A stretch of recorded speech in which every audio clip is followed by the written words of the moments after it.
Hello, Juliet and Eli. We're going to read another book. This book is called Roxaboxen. And this is one of the favorite books. My sisters, they like this book. Alright. It's called Roxaboxen.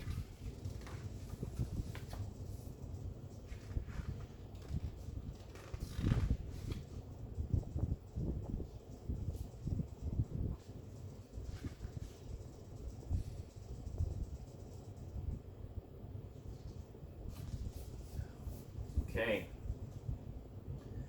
Mary Ann called it Roxaboxen. She always knew the name of everything. There, across the road, it looked like any rocky hill. Nothing but sand and rocks, and some old wooden boxes, cactus and greasewood, and thorny ocotillo. But it was a special place. And the street between Roxaboxen and the houses curved like a river, so Mary Ann named it the River Road. And after that, you had to ford a river to reach Roxaboxen. And of course, all of Mary Ann's sisters came. Anna May, and Frances, and little Jean, Charles from next door. And even though he was 12, oh, and Eleanor, naturally, and Jamie with his brother Paul. Later on there were others, but these were the first. Well, not really the first.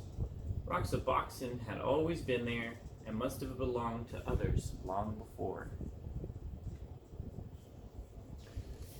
When Mary Ann dug up a tin box filled with round black pebbles, everyone knew what it was. It was a buried treasure, and those pebbles were the money of Roxaboxen, and you could still find others like them if you looked hard enough. So some days became treasure hunting days, with everyone trying to find that special kind. And then on other days you might find just one without even looking.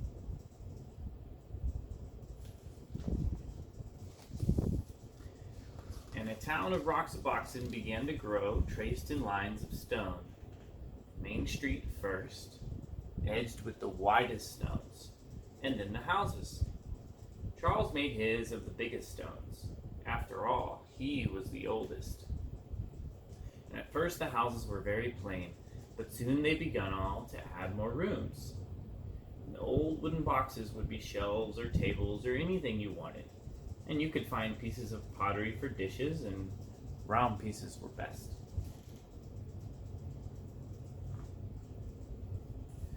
Later on there was a town hall, and Mary Ann was mayor, of course. That was just the way she was. And nobody minded.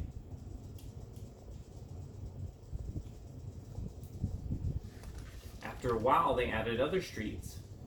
Frances moved to one of them and built herself a new house outlined in desert glass. Bits of amber, amethyst, and sea green. A house of jewels. There's Frances in her house. And because everybody had plenty of money, there were plenty of shops. And Jean helped Mary Anna May in the bakery. Pies and cakes and bread baked warm in the sun. And there were 2 ice cream parlors. Was Paul's ice cream the best or Eleanor's? Everybody kept trying them both. In Roxaboxen, you can eat all the ice cream you want.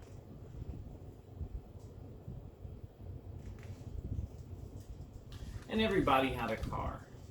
All you needed was something round for a steering wheel. And of course, if you broke the speed limit, you had to go to jail. The jail had cactus on the floor to make it uncomfortable. And Jamie was the policeman. And Anna May, quiet little Anna May, was always speeding. You'd think she liked to go to jail. But if you had a horse, you could go as fast as the wind. There were no speed limits for horses, and you didn't have to stay on the roads. All you needed for a horse was a stick and some kind of bridle, and you could gallop anywhere.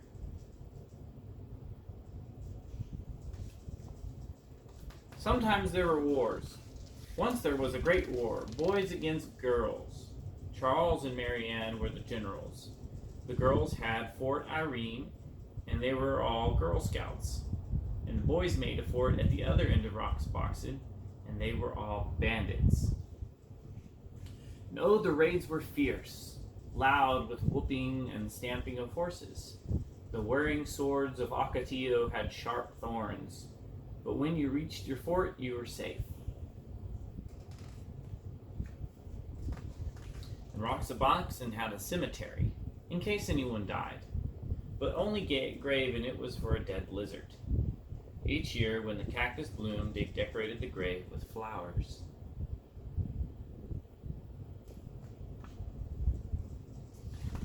Sometimes in the winter, when everybody was at school and the weather was bad, no one went to Roxaboxen at all. Not for weeks and weeks. But it didn't matter. Roxaboxen was always waiting. Roxaboxen was always there. And spring came and the Ocotillo blossomed, and everybody sucked the honey from its flowers. And everybody built new rooms. And everybody decided to have jeweled windows. And that summer there were 3 new houses on the east slope and 2 new shops on Main Street.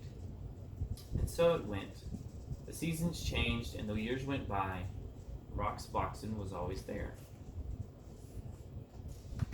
The years went by and the seasons changed, until at last the friends had all grown tall. And one by one they had moved away to other houses, to other towns. So you might think that was the end of Roxaboxen. But oh no, because none of them ever forgot Roxaboxen. Not one of them ever forgot. Years later, Mary Ann's children listened to stories of that place and fell asleep dreaming dreams of Roxaboxen.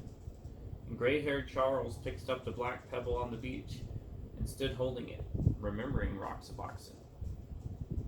And more than 50 years later, Frances went back there, and Roxaboxen was still there. And you could see the white stones bordering Main Street, and there where she had built her house, the desert glass still glowed amethyst, amber, and sea green.